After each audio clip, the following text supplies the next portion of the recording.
Buenos días. Que Dios les bendiga a todos.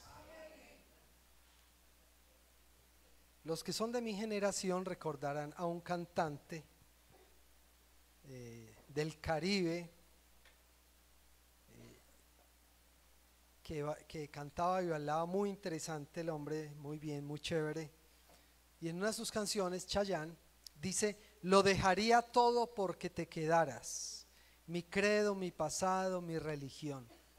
Un hombre expresándole a una mujer que estaría dispuesto a pagar todo el precio por conservarla, que estaría dispuesto a pagar todo, a dar todo porque se quedara. Piensa en 3 cosas que no cambiarías por nada. 3 cosas que no cambiarías en tu vida por nada.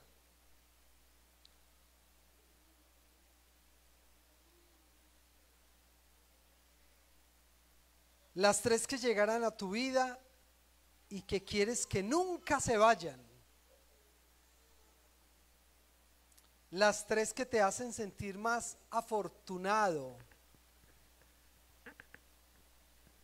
Las 3 que no cambiarías por nada del mundo.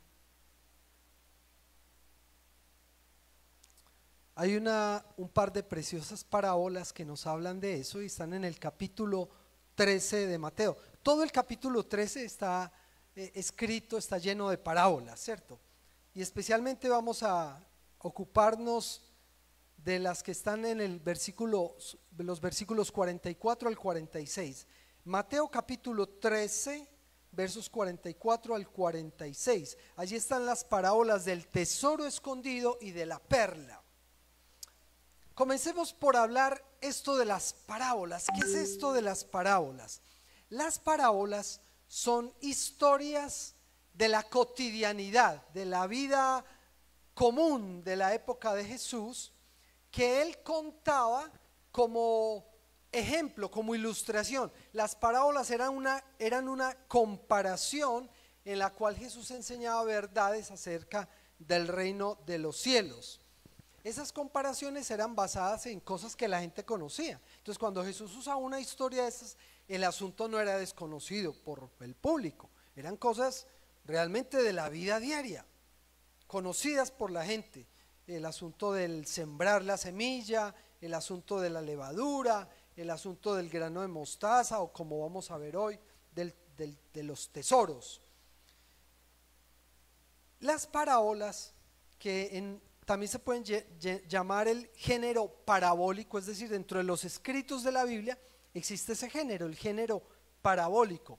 Muchas veces son mal interpretadas y en un libro decía que hay más malas interpretaciones de parábolas que del mismo Apocalipsis. Imagínense el grado de dificultad que implica y la vulnerabilidad para errar al querer interpretar una parábola. Uno de los ejemplos más comunes por los cuales se muestra una mala interpretación de las parábolas es la interpretación alegórica. A ver, la alegoría es un recurso literario que se usa, ¿cierto? La alegoría es un recurso literario y no es malo. La alegoría es una forma de mostrar un ejemplo, comparar, ilustrar algo, ¿cierto? Pero lo que está mal es interpretar de manera alegórica un texto de la Biblia. Interpretar de manera alegórica, en este caso una parábola, es cuando alguien coge los detalles de la parábola y a cada detalle le asigna un significado espiritual. Si la parábola no lo dice, pues así no es, ¿cierto? Jesús le dio un significado espiritual a algunos detalles de la parábola de la semilla o del sembrador, ¿cierto? Entonces este terreno es como tal cosa y la semilla pues es la palabra y etcétera, ¿cierto? Él le dio un significado. Pero cuando Jesús no le da un significado a esos detalles, nosotros debemos ignorar eso. No podemos, no, que la parábola del buen samaritano, entonces el buen samaritano es el pastor. El mesón es la iglesia. el que fue herido por los ladrones es el cristiano que necesita de Cristo. Los ladrones son los demonios. No, ahí no dice eso. No nos inventemos eso, ¿cierto? Entonces, mucho cuidado con tratar de asignarle significado espiritual a los detalles de una parábola si el texto no lo dice. Si el texto no lo dice, ahora entonces ustedes dirán, ay, entonces ¿cómo se interpreta una parábola? Bueno, no es pues tampoco tan complejo el asunto como para decir que pues por algo están ahí, ¿cierto? Las parábolas, al acercarnos a las parábolas, al tratar de entender las parábolas de Jesús, se debe encontrar una verdad central.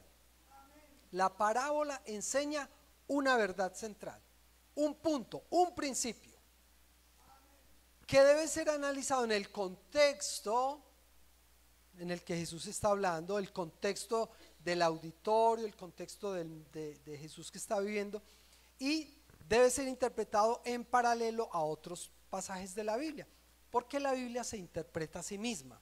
Cuando yo encuentro un pasaje, un texto de difícil interpretación en la Biblia, yo debo buscar dentro de la misma Biblia cómo entender ese pasaje que no es tan fácil de entender.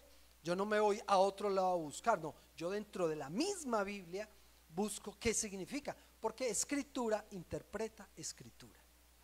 Muy bien, ¿estamos bien hasta ahí? Todos los detalles de las parábolas deben quedar sujetos a ese punto central. Yo no puedo irme por otro lado, no señor, es el punto central. ¿Qué es lo que quiere Jesús enseñar aquí? Y generalmente la parábola es un reto que Jesús le pone al auditorio para que reaccione, para que piensen algo. ¿Recuerdan hace 8 días sobre qué parábola les hablé? La del hijo pródigo, hace 8 días, ¿cierto? Entonces, cuando Jesús cuenta la historia del hijo pródigo, que realmente es del padre admirable y sus 2 hijos pecadores, él quería que esos religiosos que lo estaban criticando reaccionaran. Y cuando yo predicaba ese tema hace 8 días, mi intención era que como yo reaccionara, pero que ustedes también reaccionaran frente a ese mensaje. Mateo capítulo 13, versos 44 al 46 dice, después de introducir todo este tema de las parábolas, vayamos entonces al texto. Voy a leerlo en la Nueva Versión Internacional y luego lo leo en la traducción en lenguaje actual. Dice en la Nueva Versión Internacional: el reino de los cielos es como miren, recuerdan que es una comparación, las parábolas son una comparación. Entonces, el reino de los cielos es como un tesoro escondido en un campo. Cuando un hombre lo descubrió, lo volvió a esconder y lleno de alegría, fue y vendió todo lo que tenía y compró ese campo. Versículo 45. También se parece el reino de los cielos a un comerciante que andaba buscando perlas finas. Cuando encontró una de gran valor, fue y vendió todo lo que tenía y la compró. Voy a leerlo en la traducción en lenguaje actual. Estamos en Mateo 13, 44 al 46. Con el reino de Dios pasa lo mismo que con un tesoro escondido en un terreno. Cuando alguien lo encuentra, lo vuelve a esconder y después va muy alegre a vender todo lo que tiene para comprar el terreno y quedarse con el tesoro. El reino de Dios también se parece a un comerciante que compra joyas finas. Cuando encuentra una joya muy valiosa, vende todo lo que tiene y va y la compra. Que Dios nos bendiga a través de su santa palabra. En este par de parábolas que apuntan a lo mismo, están las 2 pegaditas, son corticas, son muy concisas, pero ambas apuntan a lo mismo. Aquí Jesús enseña que cuando en la vida se encuentra algo de gran valor, vale la pena entregarlo todo por ese descubrimiento. Cuando en la vida se encuentra algo de gran valor, vale la pena entregarlo todo por ese descubrimiento. Entonces vamos a ver los 2 tesoros, ¿a qué se le pueden aplicar? ¿A qué se puede aplicar? ¿Qué puede significar en este par de parábolas ese tesoro escondido o ese tesoro que se encuentra? En primer lugar, Tú puedes ser ese tesoro. Yo puedo ser ese tesoro. El pueblo de Dios puede ser ese tesoro. En la época de los evangelios, habían personas que trabajaban como jornaleros, tal cual como hoy, ¿cierto? Entonces alguien los contrataba para que trabajara una tierra, y pues esa tierra tenía un propietario, pero ese jornalero podía, después de trabajar, conseguir recursos y decir: mira, te compro la tierra. Lo que está diciendo allí es algo que posiblemente podía darse en la vida cotidiana de ellos. Alguien va a trabajar un terreno y se da cuenta que hay algo muy bueno allí, y va y consigue y reúne los recursos, y luego va donde el dueño y le dice: yo le compro ese terreno, para usted no es tan valioso, pero yo he encontrado que sí es muy valioso y quiero quedarme con él. Téngase, lo pago, me quedo con él y me beneficio del tesoro que hay allí. Igual el comprador de perlas o de joyas, personas que comercializaban, vendían, compraban y vendían joyas, y tenían que ir mirando, buscando a ver qué había para comprar. Cuando encuentran algo que realmente vale la pena, lo entregan todo, van y consiguen el dinero, venden todo lo que sea, porque esa joya vale la pena. ¿Tú alguna vez te has sentido menospreciado, devaluado, minimizado, que quizás no aprecian lo que tú vales? Pues hubo alguien que te apreció totalmente, y ese fue el Señor. Un Dios que toma la iniciativa frente a una humanidad que lo abandonó, una humanidad que se fue, una humanidad que se perdió, y Dios toma la iniciativa. Y cuando dentro de esa humanidad hay uno por lo menos que está dispuesto a volver, que escucha su llamado, que sale a su encuentro, que levanta la mano, que se arrepiente, Dios está dispuesto a entregarlo todo por esa persona. ¿Y saben qué hizo el Señor? Entregó la vida de su propio Hijo. Ese es el precio más grande que se puede pagar por alguien. Quizás nosotros en algún momento nos hemos sentido poco valorados, menospreciados, pero hubo alguien que valoró lo que tú eres y pagó el precio más grande. Jesucristo murió en la cruz por mí. Dios el Padre pagó un precio altísimo por mí, y lo mismo hizo por ti. Tú eres ese tesoro que alegra el corazón de Dios, ese tesoro por el cual el Señor lo entregó todo. Dice en Romanos capítulo 5 verso 8: pero Dios demuestra su amor por nosotros en esto, en que cuando todavía éramos pecadores, Cristo murió por nosotros. Yo creo que nadie puede pagar el precio que pagó Dios por mí. Nadie, solo Él. Solo Él puede llegar a pagar ese precio. Nadie más, nadie más. Nadie más puede haberme valorado tanto como lo hizo mi Padre Celestial. Nadie más. Nadie más estuvo en la capacidad de pagar ese precio. Solo el Padre Celestial. ¿Recuerdan lo que dice Juan 3:16? Porque tanto amó Dios al mundo, que dio a su Hijo unigénito, para que todo aquel que en Él cree no se pierda, sino que tenga vida eterna.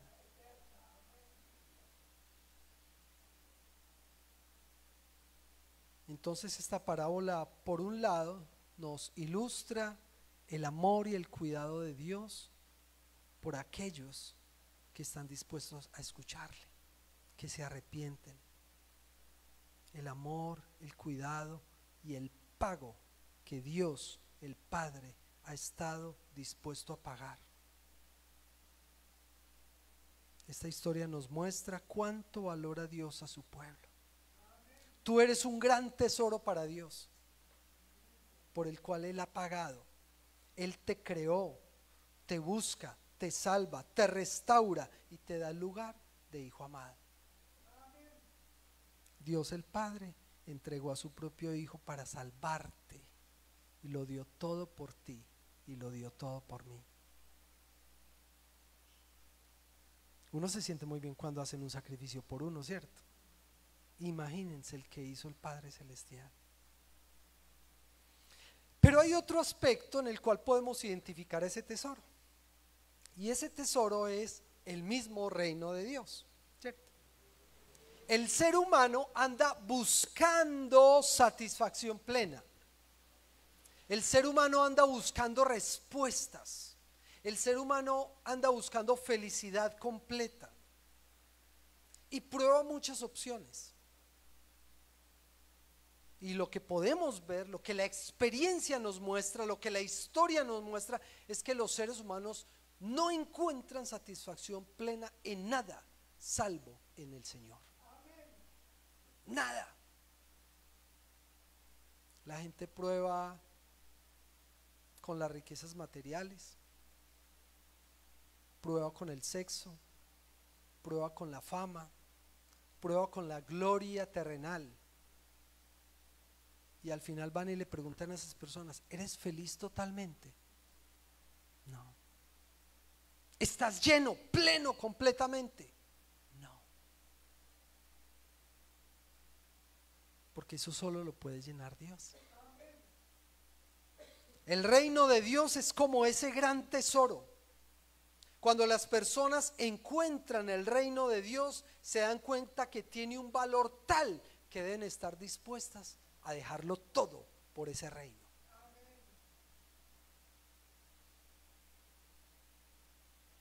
Como Chayanne canta en esa canción, ¿cierto? Lo dejaría todo porque te quedaras. Mi credo, mi pasado, mi religión, está dispuesto a dejarlo todo por esa persona. Cuando una persona encuentra la salvación en Cristo, si entiende la gracia, si entiende el amor de Dios, queda dispuesta a dejarlo todo por Él. ¿Eso qué significa? Que el orden de prioridades cambia en su vida. Antes mis prioridades eran, ahora mis prioridades son diferentes, y el Señor está por encima de todas esas prioridades.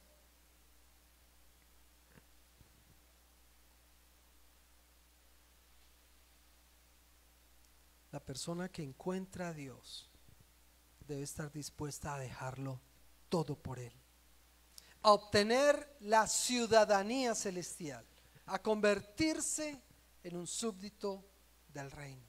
Jesús lo dijo en Lucas capítulo 14 verso 26: si alguno viene a mí y no sacrifica el amor a su padre y a su madre y a su esposa y a sus hijos, a sus hermanos y hermanas y aún a su propia vida, no puede ser mi discípulo.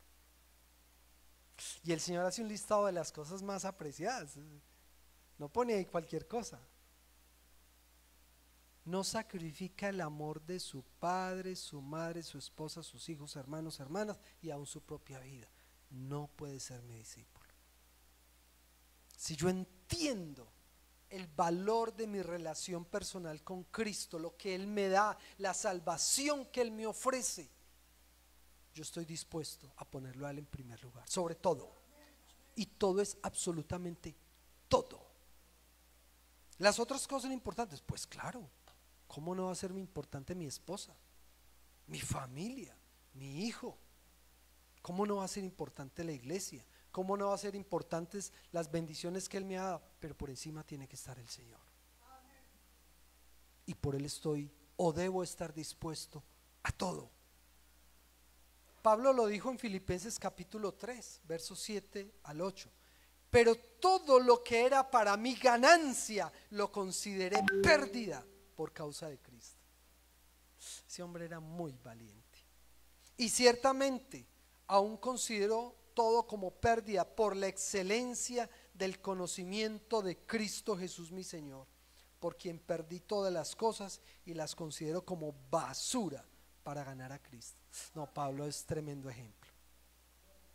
de todo lo que Pablo se desprendió por amor a Cristo. Y él no se quedó añorando. Ay, ¿se acuerdan el pueblo cuando añoraba Egipto? Ay, como comíamos de carne en Egipto.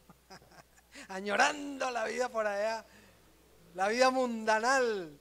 El Señor salvando, liberándolos de la esclavitud, como comíamos de carne en Egipto. Pablo aquí no está añorando esa vida pasada. Ay, cómo me duele haber dejado todo eso que dejé. No, eso para mí es basura al lado de Cristo. Eso para mí ya no significa nada al lado de lo que el reino de Dios me ofrece. Pero hay que entenderlo, es que si uno no lo entiende, no lo valora. Hay que entenderlo. Hay que entender la gracia para valorarla. Hay que entender el plan de Dios para valorarlo. Cuando una persona encuentra a Jesús, lo que antes era importante disminuye en su valor y pone a Cristo, pone al Señor, pone el reino de Dios en primer lugar. Estas dos parábolas muestran que la inclusión en el reino, el llegar a pertenecer al reino, el llegar a ser salvo, vale la pena y hay que invertir, hay que estar dispuestos a dejar, hay que estar dispuestos a sacrificar. Todo lo que se pierda, todo lo que dejemos atrás, a todo lo que renunciemos por seguir al Señor, nunca tendrá el mismo valor que lo que Él nos ofrece. El reino de Dios es de gran valor y merece que renunciemos a todo para pertenecer a Él. La pregunta ya es para nosotros. ¿Estamos dispuestos a renunciar a todo por seguir a Jesús? ¿Estamos dispuestos a renunciar a todo para pertenecer al reino? Renunciar a todo es cambiar el orden de prioridades. ¿Me hago entender? El Señor está arriba. Y lo demás será añadidura, pero el Señor arriba. Dios primero. Dios como prioridad. Encontrar a Dios, encontrar la salvación debe producir tanta satisfacción, tanta alegría. Eso fue lo que pasó con estas dos personas. Tanto el labrador como el comerciante quedaron tan contentos con lo que se encontraron que lo vendieron todo. Debe producir tanta satisfacción y plenitud de encontrar el reino, la salvación, que debemos estar dispuestos a dejarlo todo por esto. Mateo capítulo 6, verso 33, canción con la que vamos a terminar este espacio. Dice: mas buscad primeramente el reino de Dios y su justicia, y estas cosas os serán añadidas. Cantemos juntos: busca primero el reino de Dios, y pensemos en lo que el Señor nos está llamando hoy. ¿Cuál es el reto? ¿Cuál es el llamado que el Señor nos está haciendo hoy frente a su palabra? ¿Tú estás en disposición de renunciar a todo por seguir a Jesús? ¿Estás dispuesto a entregar todo por el reino de Dios, sabiendo que el Señor Jesucristo lo entregó todo por ti? Pongámonos de pies, hermanos, y terminemos este espacio.